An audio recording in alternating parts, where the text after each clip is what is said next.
Il y a 9 heures mis à jour il y a 8 heures. Si c'était le cas il l'aurait dit, mais son chrono record de 1 pied 21 pouces 164 a eu tout d'un vertige.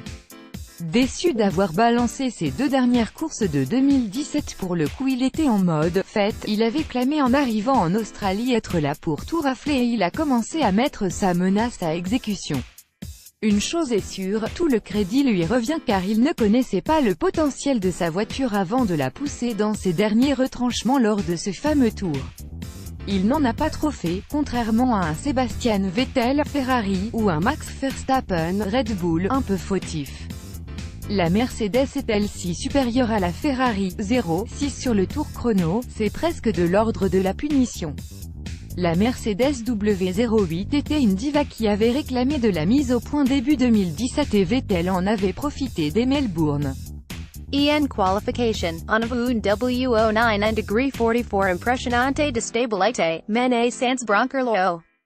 Néanmoins, un accord parfait entre le grip mécanique, les pneus donc, et le grip aéro a conduit Lewis Hamilton dans un cercle vertueux qui reste rare.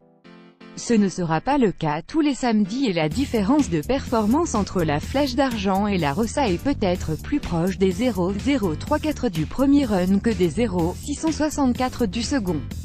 Hamilton va-t-il gérer en course? Plus que jamais, le règlement 2018 a réduit à 3 le quota de V6 thermique pour la saison et restreint le nombre des périphériques composant le groupe propulseur. Bref, le mode « gestion » a commencé pour tous les pilotes à Melbourne et il faut se dire que la victoire la plus intelligente est celle acquise à la moyenne la plus faible. Pas question pour Hamilton de pousser comme samedi sur 58 tours. S'il vire en tête, il se donnera une petite marge et attaquera juste un peu plus avancé de pit stop probable pour couvrir un imprévu au stand. Verstappen peut-il finir sur le podium? Oui car il s'est qualifié avec des super tendres en Q2, comme Ricciardo, qui lui permettront d'allonger son premier relais. Ses pneus ne seront pas un avantage au départ par rapport aux ultra tendres des Ferrari et il part sur la partie sale de la piste, mais le top 3 reste à sa portée. Jusqu'où Bottas peut-il remonter? Le Finlandais, auteur du 10e temps en Q3, a écopé d'une pénalité de 5 places pour le remplacement prématuré de sa boîte de vitesse. Il est pour l'heure rétrogradé à la 15e place mais l'équipe n'a pas encore pris la décision de réparer sa voiture sans limite de temps, pour éviter de griller un joker couvre-feu. Dans ce cas, il partirait 20e et dernier. Dans ce cas, la 6e place serait l'objectif le plus ambitieux, si aucun incident ne venait troubler les autres voitures des 3 top teams. Mais les dépassements sont très difficiles à Melbourne et on ne l'imagine pas risquer un nouvel accident.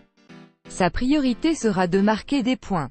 Pour une grille de 20 pilotes, la remontée la plus importante est celle opérée par Jarno Trulli en 2009. L'Italien de Toyota était parti dernier pour finir sur le podium, pas impossible donc mais ça n'a été fait qu'une fois. Qui va finir meilleur des autres? As, logiquement.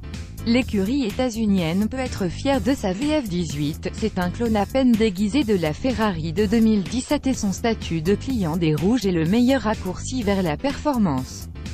Bref, il serait étonnant de voir Kevin Magnussen et Romain Grosjean détruire leurs pneus plus vite que leurs rivaux directs de Renault et McLaren.